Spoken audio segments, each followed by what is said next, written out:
Coming up on Mountain News this morning, people here in Hazard left without a home after an apartment fire struggle to find a new place to live. And there's a bit of good news for Kentucky's continued battle against the drug epidemic. Dedicated to Eastern and Southern Kentucky, this is WYMT Mountain News this morning.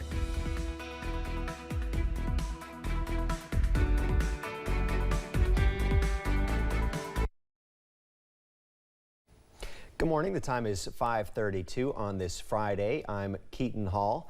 And Brandon, how you doing today? How's the weather looking? Doing okay today, Keaton. We're kind of keeping an eye on things and kind of getting through it this morning. Let's take a look, see what's going on across our region this morning. Let's go on over to the Pikeville camera. We'll take a look at that one right quick, and we'll continue to see again some patchy dense fog over that way this morning. We're going to continue to watch that.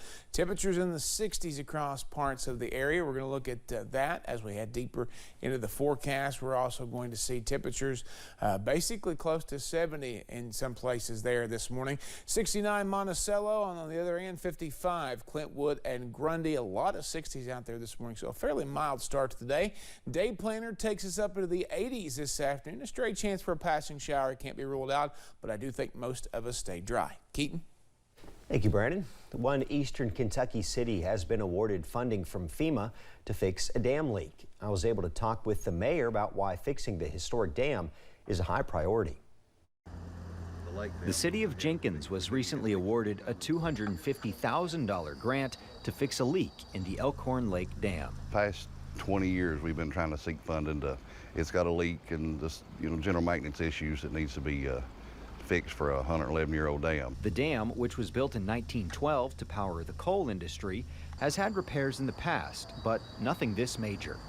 Concrete being this old and just issues with concrete, and like I said, it's got a seep and a leak in it that's been monitored. We watch it closely to see if it gets any worse, but we're hoping to get that fixed and get it fixed up for another 100 years.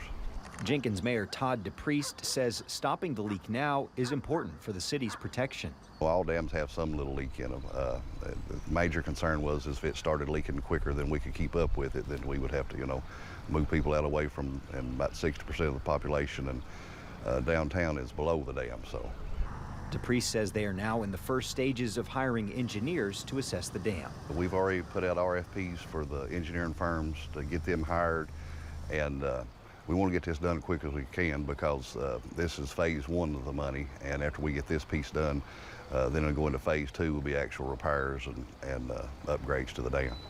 Once the dam is fixed and the lake is cleaned up, DePriest says they will focus on adding recreation, including a lake walk and fishing piers. Currently, the Elkhorn Lake Dam does not have the ability to lower the water levels in the lake. DePriest says having that ability in the future is going to be important in minimizing future flood risk. Letcher County is building housing that will be for flood victims only. The Whitesburg City Council decided which engineering company will be in charge of installing the sewage system. Nesbitt Engineering will be working with the county and city to provide sewage for the housing plot. The mayor of Whitesburg says there were 5 bids, but the city is happy with what it chose. The final decision has been made once everything starts, and we talked to the county about when they want to begin the process. They will just get with my sewer superintendent, my wastewater superintendent, and he will then work over the plans with the engineers as to how we're going to go about starting the project. The county is still in the pre-planning stages of the project at this time. FEMA is reimbursing the state for Western Kentucky tornado cleanup. The agency will pay more than $1.3 million. The money will cover about 1 month of debris removal done in the weeks after the storm in 4 counties. Normally, governments share costs with FEMA. President Joe Biden authorized FEMA to cover 100% of the costs because of the storm's historic impact. And back in our region, a gathering in Floyd County celebrated schools statewide, all finding common ground at the Groundswell Summit. WYMT's Buddy Forbes shares more from the event dedicated to education, innovation, and collaboration. Students may be home for the summer, but educators are still. This is all driven by what an individual or a group of individuals decide is needed most in their community to make a difference. And that's what's so exciting and authentic about what's happening here. The Pritchard Committee hosted its 2023 Groundswell Summit Thursday at Floyd Central High School, bringing educators, students, and their families to the same stage to share ideas and celebrate innovation. With things that we have going on, that if we add that one little piece that maybe another county, another school district has, how much farther that's going to take us for the next school year, and and all of it is for our students. With the Great Schools Showcase, Hometown Achievers Spotlight, an awards presentation, and more, the event was all about sharing and spreading innovation in education, bringing those with the most investments to find the good and fill the gaps. So those of us in the policy space, those of us in the education space, need to be really good listeners of what parents and students, families are saying they need as they desire to move themselves and each other forward. Offering a space for faculty and families to be a part of the lesson plan. And so used to I felt like I had to push in, but now it's more an open door to come on in. Saying with open doors come open eyes. You will see that there is tons of things going on for our students, and there's so much opportunity that it's just picking which thing to do. Planting partnerships where the ground's well. In Floyd County, Buddy Forbes, WYMT Mountain News. More than 25 districts were represented at the event, and Superintendent Anna Shepard says it was a blessing to serve as host, showcasing the region to the rest of the state. Staff members at libraries in 11 Kentucky counties are getting scholarships to complete library science classes. The scholarships are $750 per semester for students in 4-year programs and $350 per semester for 2-year programs. The money can be used for undergraduate or graduate courses. In our region, Kimberly Baldwin with Rockcastle County Library and Leela Coppola with Pulaski County Public Library were recipients. State officials say these are key for advancing professional development. 6 principals in our viewing area have graduated from the year-long Kentucky Chamber of Commerce's Foundation's Leadership Institute for School Principals program.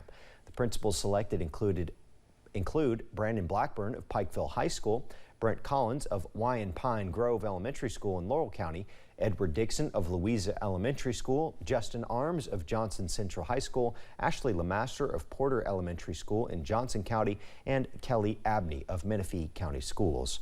For more information about the program, go to our website at WYMT.com. The Perry County Fair kicked off yesterday. Fair is fun for all ages with live music, several activities and attractions as well to offer.